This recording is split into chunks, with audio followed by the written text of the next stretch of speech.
ಇನ್ನು ಪೋಕ್ಸೋ ಕಾಯ್ದೆಯಲ್ಲಿ ಬಂಧನದಲ್ಲಿದ್ದ ಚಿತ್ರದುರ್ಗದ ಮುರುಘಾ ಶ್ರೀಗಳಿಗೆ ನ್ಯಾಯಾಲಯ ಈಗ ಜಾಮೀನು ಮಂಜೂರು ಮಾಡಿದೆ.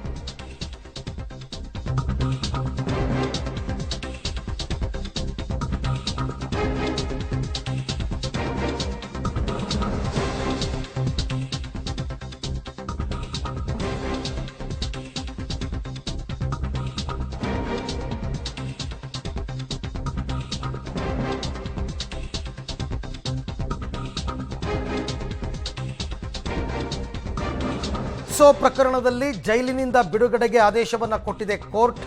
ಸಾಕ್ಷ್ಯಗಳ ವಿಚಾರಣೆ ಪೂರ್ಣಗೊಂಡ ಹಿನ್ನೆಲೆಯಲ್ಲಿ ಅವರನ್ನು ಬಿಡುಗಡೆ ಮಾಡಿ ಅಂತ ಆದೇಶವನ್ನು ಕೊಟ್ಟಿದೆ. ಚಿತ್ರದುರ್ಗದ 2ನೇ ಜಿಲ್ಲಾ ಸತ್ರ ನ್ಯಾಯಾಲಯ ಈ ಆದೇಶವನ್ನು ಕೊಟ್ಟಿದೆ. ಈ ಹಿಂದೆ ಮುರುಘಾಶ್ರೀಗೆ ಜಾಮೀನು ಹೈಕೋರ್ಟ್ ನೀಡಿತ್ತು, ಇಲ್ಲ ಅಂತಲ್ಲ. ಚಿತ್ರದುರ್ಗದ ಮುರುಘಾಶ್ರೀಗೆ ಈಗ ಸದ್ಯಕ್ಕೆ ಜೈಲಿನಿಂದ ಮುಕ್ತಿ ಸಿಕ್ಕಂತಾಗಿದೆ.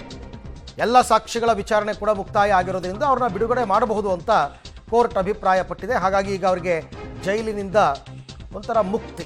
ಬಟ್ ಅವರು ಮತ್ತೆ ವಾಪಸ್ ಮುರುಘಾ ಮಠಕ್ಕೆ ಬರ್ತಾರಾ, ಮತ್ತೇನು ಎತ್ತ ಅಂತಕ್ಕಂಥದ್ದು ನೋಡಬೇಕು. ಸದ್ಯಕ್ಕಂತೂ ಕೋರ್ಟ್ ಇವಾಗ ಅವರಿಗೆ ಜಾಮೀನನ್ನು ನೀಡಿದೆ. ಈ ಬಗ್ಗೆ ಮತ್ತಷ್ಟು ಮಾಹಿತಿ ನನ್ನ ಕೊಲೀಗ್ ಸಿದ್ದರಾಜು ಅವರಿಂದ ಪಡ್ಕೊಳ್ಳೋಣ. ಸಿದ್ದರಾಜು, ಈಗ ಇದು ಷರತ್ತುಬದ್ಧ ಜಾಮೀನ, ಏನು ಕೋರ್ಟ್ ಏನು ಅಭಿಪ್ರಾಯಪಟ್ಟಿದೆ ಈ ವಿಚಾರದಲ್ಲಿ? ಖಂಡಿತವಾಗೂ ಅರವಿಂದ್, ಏನು ಚಿತ್ರದುರ್ಗದ 2ನೇ ಅಪರ ಜಿಲ್ಲಾ ಮತ್ತು ಸತ್ರ ನ್ಯಾಯಾಲಯದಲ್ಲಿ ಈವರೆಗೆ ಒಂದು ಸಾಕ್ಷ್ಯಗಳ ವಿಚಾರಣೆಯನ್ನ ನ್ಯಾಯಾಲಯ ನಡೆಸಿತು. ಹೀಗಾಗಿ ಮುರುಘಾಶ್ರೀ ಪೋಕ್ಸೋ ಕೇಸಿಗೆ ಸಂಬಂಧಪಟ್ಟಂತೆ ಸಾಕ್ಷ್ಯ ವಿಚಾರಣೆ ಸಂಪೂರ್ಣ ಪೂರ್ಣಗೊಂಡ ಹಿನ್ನೆಲೆಯಲ್ಲಿ ಮುರುಘಾಶ್ರೀ ಅವರ ಬಿಡುಗಡೆಗೆ ನ್ಯಾಯಾಲಯ ಆದೇಶಿಸಿರುವಂತದ್ದು.